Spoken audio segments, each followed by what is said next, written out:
First story.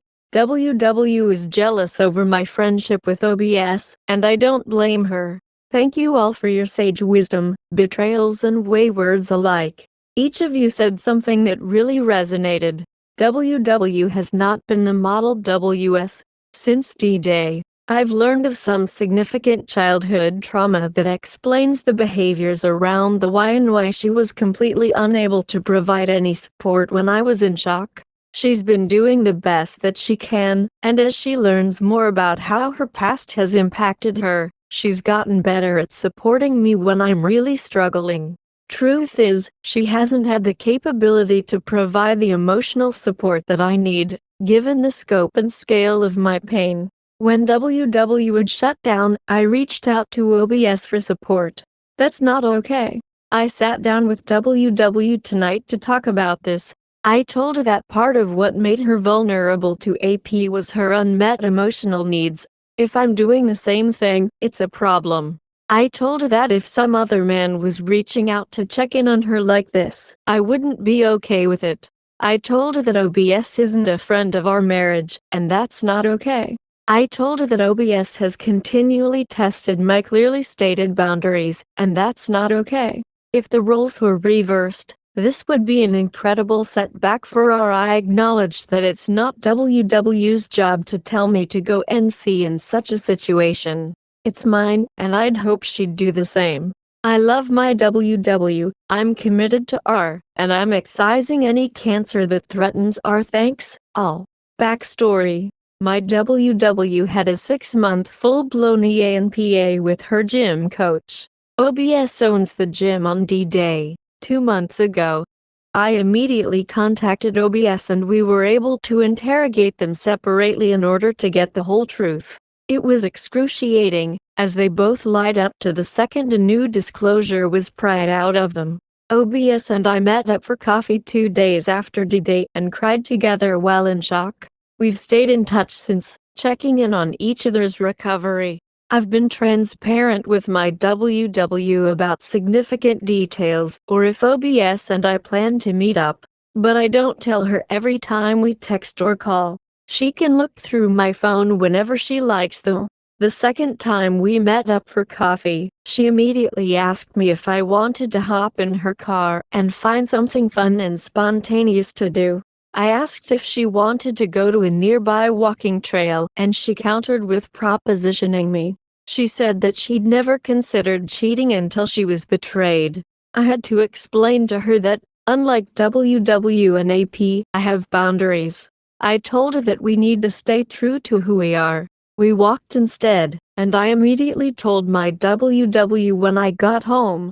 WW absolutely lost it with jealousy and rage, which made me angry about the hypocrisy of her reaction. It caused a fight, but in the end WW appreciated my transparency. I stayed in touch with OBS. She and I are bonded by this trauma that's been forced on us, but we're 100% using each other. As it turns out, AP was a serial cheater. He admitted to having plans for my wife the moment she walked into his gym. He learned her vulnerabilities, earned her trust, and manipulated her into sex and then love. Then he fell for my WW and tried to get her to leave me and our 2 toddlers. WW and I want to see AP's life completely destroyed, and I've been using OBS to accomplish this. OBS is not very interested in R, and has been using the time since D-Day to get financial and family affairs in order. OBS waxes poetic to AP about the things she wants to do with me, how I'm a better man, father, etc. So I guess all parties are trying to use this relationship to punish AP. OBS checks in on me regularly. Sometimes she gets flirty or asks to meet up, but I always remind her of my boundaries. OBS has been incredibly supportive. For example, I stopped eating after D-Day. I lost 30 pounds in the first 6 weeks. OBS texts me occasionally making sure that I'm eating. Whenever OBS and I chat too much, WW and I go into the jealousy hypocrisy spiral. I don't blame her though. Yeah, I was incredibly jealous as I saw the friendship between WW and AP grow. I communicated boundaries, which only made her stop telling me when they would talk, confide in each other, meet up, date, have sex, fall in love. For months, I saw the signs and it tore me apart. She lied and gaslit me into believing I was crazy. I would never cheat, but I don't want to put her through that kind of jealousy or suspicion. She's right to feel this way, just as I was 8 months ago. Today, I asked WW what boundaries should be in place that will make her comfortable and not put a strain on our. WW asked that I disclose any contact with OBS. If we meet up, it's at a public, stationary location. Stay at Starbucks instead of taking a walk. I countered that I'm willing to just go no contact if it's going to cause arguments, resentment, or hinder our. I get that this is a messed up scenario with a ton of manipulation going on, but I want to balance RR with my desire for justice AP and friendship support OBS. It also brings up the question of how we establish boundaries for other current future friendships with members of the opposite sex. Have any of you had experiences like this with OBS? How have you navigated the establishment of boundaries to prevent a slippery slope in the future? Update. I'm 4 weeks after D-Day and very much still in love with my WW. I haven't posted or commented, despite devouring everything in here for the past 28 days. It's fresh and hard, and I don't know if my hope is the product of emotional maturity or reckless optimism. When I enter a doom cycle, I tell myself that there's a sample bias here. Folks that have successfully reconciled are not accurately represented here. Thanks for the post and a dose of hope. This hits home 5 weeks out from D-Day, and I only learned of my WW's childhood sexual trauma afterwards. It adds context, but it's certainly not an excuse. My WW fell in love with her AP and engaged in sexual activities I had only dreamed of having with her. AP is her dad's age and was in a position of authority as her gym coach. I told her right off the bat that the guy was grooming her, but she assured me that he was happily married for 28 years and his adult children thought he was the dad of the year. 5 weeks later and she's just getting over the EA portion. Ultimately, I have nothing of substance to contribute, other than my understanding of what you're going through, the recognition of your pain and dilemma, and my solidarity. Great point. I'm absolutely committed to R, and that comes first. Keeping an open line of communication open with OBS allowed me to keep pointing her towards leaving AP. But you're right, anything that could even remotely threaten R needs to be cut out. If it's someone violating my boundaries, that's unacceptable, even if I'm transparent about it. And it's certainly not on WW to make the call on NC. I've updated my post to reflect the conversation I just had with WW. Great points. OBS has clearly communicated what she wants, and it's completely counter to my desires.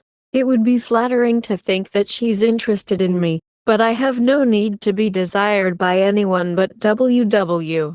I think this is simply her way of inflict pain on AP and WW. I've updated my post to reflect the conversation WW and I just had. Thank you for this. WW hasn't been the best at hearing and validating my pain. There are reasons for that, and she's getting better. But it still isn't enough, and I've found myself reaching out to OBS when WW isn't supporting me. That's not okay. I've updated my post with the conversation WW and I just had. This is incredible. I'm in a unique position with my desire and ability to see my enemies fail. I come from a professional background in the special forces and intelligence communities. I was, and would like to believe that I still am, a subject matter expert in devising devious ways to anonymously maximize an adversary's cost with minimal input. When it came to solving the puzzle of discovering the affair, I applied tradecraft. When it comes to my fantasies of misattributable revenge, I've applied tradecraft. I've devised a plan to destroy AP by taking away everything he loves to the point where he either ends himself or dies alone. OBS is instrumental to that, as are his adult children. But you're right. Seeing him fail isn't better than seeing us succeed. Executing my plan for revenge is coming with unforeseen costs, because I am only hurting myself. Effort spent on revenge is effort not spent on reconciliation. I'm done with that. The unity of my family was, and will continue to be, my top priority. I really don't. I spent a long time in the military, so many of my close friends are scattered around the country, and we've had little contact for a while. I met my wife a month after moving here, 8.5 years ago. I never had the opportunity to establish a group of local friends. Of the folks that know, there's my brother and best army friend, both of whom have never really been in love and can't comprehend the concept of reconciliation. One local buddy showed up to support me with a gun, a bone saw, and 2 shovels. He asked, "WTF, are we talking about feelings? I thought I was coming over to help you handle this." The other 2 are the husbands of WW's friends. One of them gets it, grew up surrounded by infidelity, and got his MS in family sociology. He's shown promise, and gave me a 4-hour poolside counseling session. But we've only met 3 times. My support network is limited in size, geographically dispersed, and there's been limited support for our, considering how extreme this situation is on the spectrum of affairs. Second story. Met him when our friends came to see our 1-month-old for the first time. I don't know where to start really. We've been married almost 5 years, both mid-30s, been together 10 years. I have a teen from a previous relationship.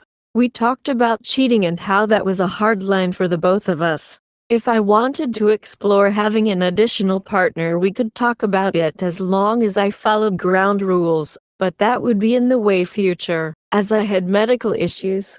I brought up an unrelated guy in our, mostly his, friend group was interested in us years ago while my eldest was with their bio dad. I told him I was down for a threesome if that's what he wanted. But it would have to be someone unrelated to our friend group. I didn't want them around our children, someone we both agree on. Also, there would be no relationship or harem. Things never went further than talking. As the years pass, I says that I wasn't interested in that type of thing, and just brought up hypotheticals every once in a while. I'm always looked down on people for that type of sexually deviant behavior. 4 years later, and 2 more children, he is now switching up on me. It started with a comment of him saying a girl was flirting with him at a party he went to. Mind you, I have been home taking care of the children and working part-time so he could blow off steam and be with friends.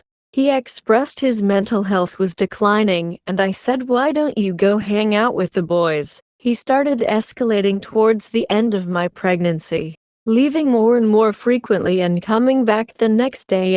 And told him I didn't like that at all. I got annoyed about the comment and said, "That's weird. Should I show up to the parties so that everyone knows we're together or?"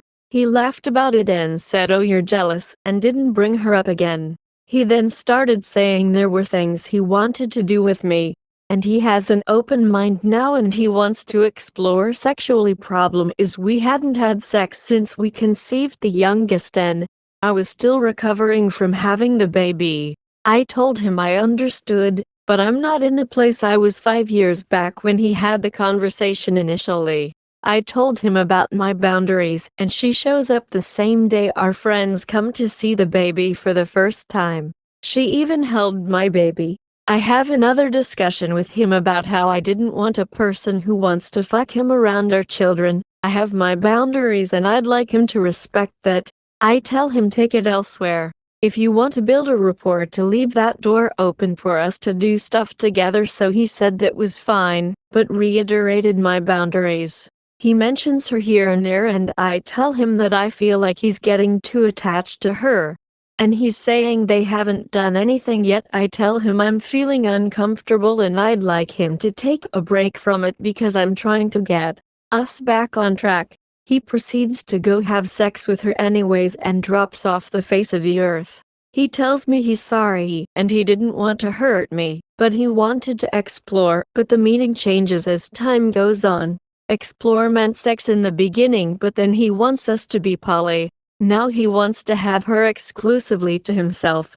I shut it down because at this time we are not even spending time together and my hormones and emotions are all over the place. My body isn't even in the same state now. I've lost all my confidence. He has continued to disappear and come back when he wants. I found out he was going on a bunch of dates with her. I offered him sex at some point and he declined and slept with her instead. I felt ugly and devastated. In the beginning, he was apologetic. But as time goes on, he's getting more cold and angry with me. Now I'm not where he wants me to be financially when I was buried in debt and took a pay cut to stay home with the children like we discussed initially. I let myself go even though I told him after the assault I didn't want strangers looking at me. I stopped sleeping in the same bed and he's hurt. I'm not the end for him. If you died tomorrow, I would be okay, but where would you be? When he made our room uninhabitable, and I wasn't able to make it up the stairs all the time cause I was high risk, I started taking my antidepressants and my anger has been replaced by emptiness, fear, and sadness. I just cry and do crafting, work, and take care of our children. He's icing me out now and told me not to speak to him when I told him pick me or her. He told me the ball was in my court, but I feel like he popped it and tossed it over on my side. He told me he isn't replacing me, but it feels like I am. I told him he can't love us both and he said why? Cause you said so. He didn't even deny it. I have a place to go, but I really wanted to stick it out cause I love him, and he was there for my absolute lowest points and had been my biggest supporter. I brought up counseling many times before. First he didn't think we needed it, then he was taking his time, but now he doesn't want to do that because I won't let him have his GF. He told me if I just accepted things that he would take care of me and the kids financially, but he wants me to let him have this one thing. But this isn't just a small thing like painting a wall or adopting a stray dog. He wants to have a relationship with her and take care of her. I just cannot allow this. I'm so broken. He's said some of the worst stuff to me these last few months, and I don't know if our relationship will recover. I feel like it's cheating, and he keeps saying it's not because I accepted it, but I don't feel like I knew the full extent of things. I feel guilty. I don't recognize this person he's become. I'm sad for my children, especially the eldest who looks to him like a dad. I feel myself being pushed to the edge of a steep cliff. Update. I told him he was being selfish, and he said he's aware. I feel like no matter what I do he won't be happy with me. I feel so sick. I tried to accept things because I felt like he crossed the line and we could move forward, but he just kept taking it further and further, where I just said no, hard stop. I think the thing that made me the most upset is I saw he had the capacity to give me more than what he has. A mutual friend noted, I'm surprised someone as cold and rigid as him that says he's dedicated to his family would be so bold to look for a GF having a wife, let alone keeping one. I just wanted him to listen to me and be by my side. I didn't ask for much. Now he's saying I don't want anything, as if I don't have goals or dreams I've had to push down to focus on what's right in front of me. Him, our children, and I. SMH. I feel so dumb. I agree with you there. I feel responsible because we sat down and talked about this before being married. What that meant, goals, expectations, children, etc. I thought by us having open communication and boundaries that we could talk about it when the time came. The dead bedroom happened during my pregnancies. I miscarried and we were heartbroken. He said that he was trying to not pressure me and take care of me. We had talks about it. It wasn't just one-sided either. The sleeping around never came up during either time. He brought the comment up about the flirting a few weeks after I gave birth and the exploring the day the girl came over. It wasn't that I was unwilling, I just needed recovery time and was high risk all of those times. I tried to be understanding, but I told him I'm recovering, just give me time, because he already crossed the boundaries. But I see the more I adjusted, the more he kept testing that line. He was apologetic until I stopped budging.